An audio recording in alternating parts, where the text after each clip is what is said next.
Breaking news చూస్తున్నాం. బీహార్లో ఒక మేజర్ ట్రైన్ యాక్సిడెంట్ అయింది. పట్టాలు తప్పింది ఒక గూడ్స్ రైలే కదా అనుకుంటున్నారా? ఇటు ఢిల్లీ అలాగే ఇటు హౌరా, ఇటు వెస్ట్ బెంగాల్ నుంచి ఢిల్లీకి కనెక్ట్ అయ్యే రైల్వే లైన్ మొత్తం డిస్టర్బ్ చేసేసింది. కొన్ని కిలోమీటర్ల మేర రైల్వే ట్రాక్ కూడా పాడైపోయింది. ఇటు సీముల తల అనే ఒక రైల్వే స్టేషన్కి సంబంధించిన బ్రిడ్జ్ మనకు కనిపిస్తుంది ఆ విజువల్లో. ఆ బ్రిడ్జ్ దగ్గర నుంచి, ఆ బ్రిడ్జ్ పైనుంచి ఆ గూడ్స్ రైలు 19 బోగీలు ఒక్కసారి కింద పడిపోయినాయి. ఇటు సిమెంట్ లోడ్తో వెళ్తున్న సమయంలో ఆ గూడ్స్ రైలు ఒక్కసారిగా మరి కింద పడిపోయింది. దాంతో ఇటు ఆసన్సోల్ నుంచి సీతామఢీకి వెళ్తుండగా ఈ ప్రమాదం జరిగినట్టు తెలుస్తుంది. ప్రమాదం నుంచి లోకో పైలట్ అలాగే గార్డ్ మాత్రం బతికి బయటపడ్డారు. ఎలాంటి ప్రాణ నష్టం జరగలేదు, కానీ ఆస్తి నష్టం అని చెప్పుకోవచ్చు. మనకు కనిపిస్తుంది రైట్ సైడ్ బోగీలు చూడండి, కింద పడిపోయి క్రాష్ అయిపోయి ఉన్నాయి. సిమెంట్ కూడా ఒక్కసారిగా ఆ సిమెంట్ బస్తాలన్నీ కూడా పడిపోయి ఆ పరిసర ప్రాంతాలన్నీ కూడా ఆ సిమెంట్తో నిండిపోయినట్టు కనిపిస్తుంది. చిన్నగా చూడండి, ఎంత పెద్ద బ్రిడ్జు, ఎంత హైట్ ఉన్న బ్రిడ్జు. నాకు తెలిసి ఒక చిన్న ఉపనది పోయే బ్రిడ్జ్ లాగా కనిపిస్తుంది. మొత్తానికైతే ఈ ప్రమాదంతో ఇటు హౌరా అంటే ఇటు వెస్ట్ బెంగాల్ నుంచి ఇటు ఢిల్లీకి వెళ్ళే రైలు లైన్ అని చెప్పుకోవచ్చు. ఆ సైడ్ నుంచి వెళ్ళే రైల్వేస్ అన్నీ ఇప్పుడు ప్రస్తుతానికి ట్రైన్స్ అన్నిటిని డైవర్ట్ చేశామని చెప్పి ఆఫీషియల్స్ అయితే చెప్పుకొస్తున్నారు. ఒక్కసారిగా మరి ఆ బ్రిడ్జ్ దగ్గరికి వచ్చినప్పుడు మరి పట్టాలు తప్పి ఆ గూడ్స్ ట్రైన్ ఎందుకు పడిపోయింది? దీంట్లో ఏదైనా టెక్నికల్ ఫాల్ట్ ఉందా? పైలట్ తప్పిదాలు ఏమైనా జరిగాయా? లేకపోతే ట్రాక్ని సరిగ్గా చెక్ చేయలేదో తెలియదు, కానీ మొత్తానికైతే ఒక ఘోర ప్రమాదం అని చెప్పొచ్చు. ఇది గూడ్స్ రైలు, ఎలాంటి ప్రాణ నష్టం జరగలేదు, కానీ దీంట్లో సిమెంట్ బస్తాలు ఉన్నాయి. కానీ అదే ప్యాసింజర్స్ ఉన్న ఒక ట్రైన్ అయి ఉంటే అదే సమయానికి ఎంతో భారీ ఎత్తున ప్రమాదం జరిగేది, ఎంతో భారీ నష్టం జరిగేది, ప్రాణ నష్టం కూడా జరిగే అవకాశాలు ఉన్నాయి. దీనికి సంబంధించి ఒక్కసారి మరింత ఇన్ఫర్మేషన్ తీసుకునే ప్రయత్నం చేద్దాం. మా ప్రతినిధి పవన్ ఉన్నారు, పవన్తో మాట్లాడి తెలుసుకునే ప్రయత్నం చేద్దాం. పవన్, చెప్పండి, అసలు బీహార్లో జరిగిన ఈ ట్రైన్ ఇన్సిడెంట్ అసలు ఎలా జరిగింది? రైట్ కళ్యాణ్, బీహార్ రాష్ట్రంలోని జమయో జిల్లాలో గూడ్స్ రైలు ప్రమాదం సంభవించింది. సిమెంట్ లోడ్తో అసన్సోల్ నుంచి సీతామఢీకి వెళ్తున్న రైలు సిములతాల రైల్వే స్టేషన్ సమీపంలోని టెల్వా బజార్ హాల్ట్ వద్ద ఒక్కసారిగా పట్టాలు తప్పింది. ఈ ఘటన ఒక ఎత్తైన వంతెన కల్వట్టుపై చోటు చేసుకోవడంతో ప్రమాద తీవ్రత మరింత అయితే పెరగడం జరిగింది. రైలు వేగంగా వెళ్తున్న క్రమంలో సుమారు 19 బోగీలు ఒకదానిపై ఒకటి పడి వంతెన కిందకు దొర్లిపడి కింద పడిపోవడం జరిగింది. ఒక్కో బోగిలో వందలాది సిమెంట్ మూటలు ఉండడంతో వాటి పతనం తీవ్ర శబ్దంతో కలిసి మరియు ఈ ప్రమాదం అంతా దుమ్ముతో నిండిపోయింది. కూడా ఆ స్థలం అంతా కూడా సిమెంట్ బస్తాల లోడు ఉండడం వల్ల ఒక్కసారి కూడా ఆ ఏరియా అంతా కూడా సిమెంట్ మయం అయిపోవడం జరిగింది. ఇంజన్ బోగిలకు విడిపోయి సుమారుగా 400 మీటర్ల దూరం ముందుకు వెళ్లి ఆగినందున loco pilot, assistant loco pilot అలాగే గార్డు సురక్షితంగా అయితే బయటపడడం జరిగింది. ప్రమాద సమాచారం అందగానే రైల్వే ఉన్నతాధికారులు, రెస్క్యూ బృందాలు ఘటనా స్థలానికి చేరుకొని భారీ క్రేన్ల సాయంతో బోగిలను తొలగించే చర్యలు ప్రారంభించారు.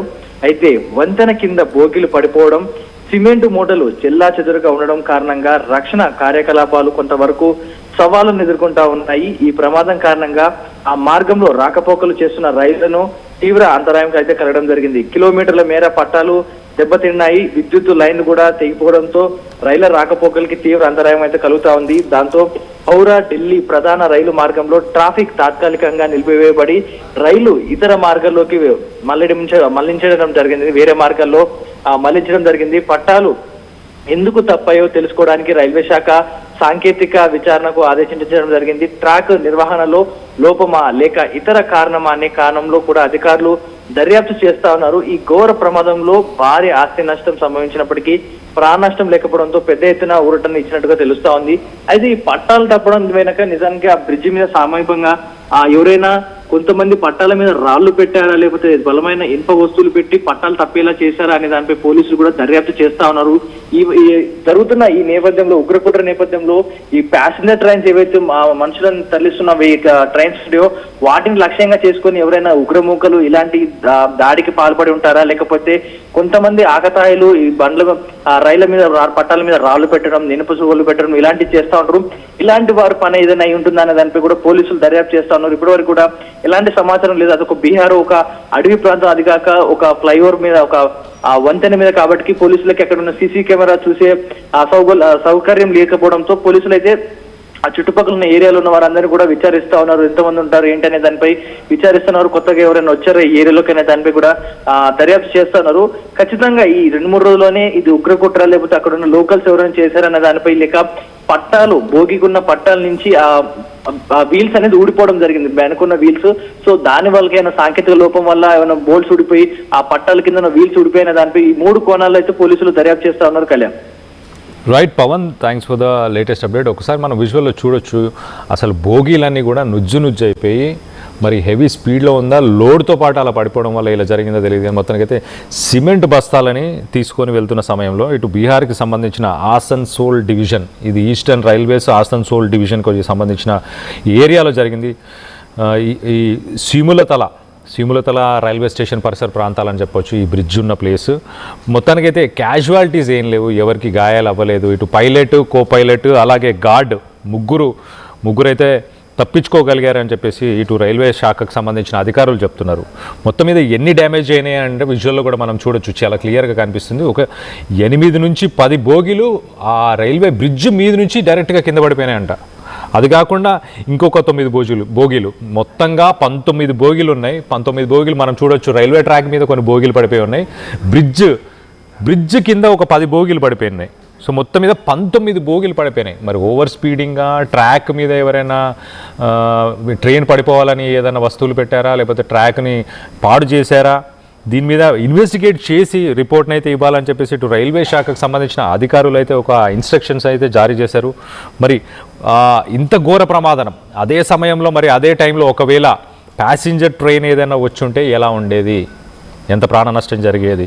ఇది మేజర్ రైల్వే లైన్ అని చెప్పొచ్చు. ఇటు ఈస్టర్న్ రైల్వేస్కి, ఇటు అలాగే నార్దర్న్ రైల్వేస్ అంటే ఢిల్లీ, అలాగే ఇటు Kolkata eastern railways, Howrah and ఇటు ఢిల్లీ, ఈ 2 రైల్వేస్ మేజర్ రైల్వేస్ని కనెక్ట్ చేసే పాయింట్ అని చెప్పొచ్చు. ఇటు ఢిల్లీ నుంచి ఇప్పుడు ప్రస్తుతానికి హౌరా ఢిల్లీకి ట్రైన్ కనెక్షన్, రైల్వే కనెక్షన్ అయితే ప్రస్తుతానికి హోల్డ్ చేశారు. ఆ ట్రైన్స్ అన్నిటిని కూడా డైవర్ట్ చేసి వేరే రూట్స్లో పంపించే ప్రయత్నం కూడా చేస్తుంది. మొత్తం మీద రెస్టోరేషన్ వర్క్, రెస్క్యూ వర్క్ ఇవన్నీ కూడా ప్రస్తుతానికి శరవేగంగా నడిపిస్తున్నారు. ఇటు యాక్సిడెంట్ రిలీఫ్ ట్రైన్స్ కూడా అక్కడికి చేరుకున్నాయి. ఇటు ఆసన్సోల్ అలాగే జార్జా, ఇక్కడ ట్రాక్స్ కూడా దెబ్బతిన్నాయంటే అర్థం చేసుకోండి. ఈ 8 బోగీలు పైన రైల్వే ట్రాక్ బ్రిడ్జ్ మీద, కొంత రైల్వే ట్రాక్ మీద, మిగతా 10 బోగీలు కింద పడిపోవడం వల్ల ఆ రైల్వే ట్రాక్స్ అన్నీ కూడా డిస్టర్బ్ అయిపోయినాయి.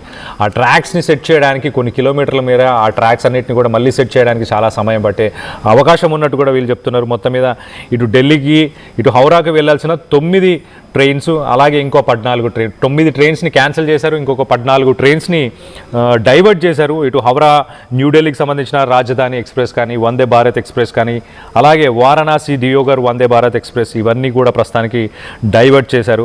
ఒక మేజర్ యాక్సిడెంట్ అవాయిడ్ అయిందని అనుకోవచ్చు. మేజర్ యాక్సిడెంట్ డైవర్ట్ అయిందని చెప్పుకోవచ్చు ఒక రకంగా, ఇది గూడ్స్ ట్రైన్ అవ్వడం వల్ల. సో ఆ గూడ్స్ ట్రైన్ ఒక్కసారిగా ఆ సిమెంట్ బస్తాలను తీసుకొని వెళ్తున్న సమయం కాబట్టి ఆ సిమెంట్ బస్తాలతో పాటు ఆ 10 బోగీలు కింద పడిపోగానే పెద్ద శబ్దం వచ్చి దాంతోపాటు దట్టమైన ఇటు పొగలాగా ఒక డస్ట్ కూడా బయటికి రావడంతో ఆ చుట్టుపక్కల ఉన్న స్థానికులందరూ కూడా కొంత భయభ్రాంతులకు గురయ్యారు.